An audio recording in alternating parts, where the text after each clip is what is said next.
విజయనగరం జిల్లా గజపతి నగర మండలంలో పలు అభివృద్ది కార్యక్రమాలకు మంత్రి కొండపల్లి శ్రీనివాస్ ప్రారంభోత్సవాలు చేశారు. మధుపాడ గ్రామంలో 57 లక్షల వ్యయంతో నిర్మించిన రోడ్లు, కాలువలు పనులను మంత్రి ప్రారంభించారు.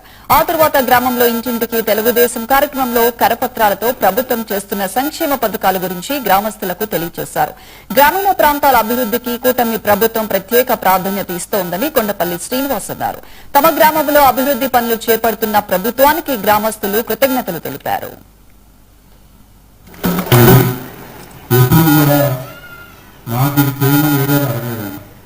నా గ్రామానికి చేయండి, నా మనసుకి చేయండి అని అన్నింటినీ మీకోసం పనిచేస్తున్న నాయకుడు బంగారు నాయుడు గారికి,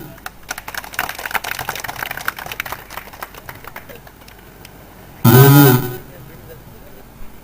సోదరులు మదర్ తెరీసా చెప్పారు. గత కాలంలో 5 సంవత్సరాలు ఒక్కసారి సత్యకాలం అని ప్రజలందరూ ఆయనకు అవకాశం ఇస్తే రాష్ట్రాన్ని ఎందుకు తీసుకెళ్ళిపోయాడు అని మీ అందరికీ డౌట్ రావచ్చు. మనకి రాష్ట్రం ఆయనకి ప్రభుత్వం అప్పచెప్పినప్పుడు రాష్ట్ర అప్పు 3 లక్షల కోట్లు ఉండేది. రాష్ట్ర అప్పు కేవలం 3 లక్షల కోట్లు. అంటే విడిపోయిన ఆంధ్రప్రదేశ్ అప్పుడే మనకు 1,70,000 కోట్ల అప్పు తెలంగాణ నుంచి వస్తుంది. 4 నుంచి మనకు వచ్చింది. మనం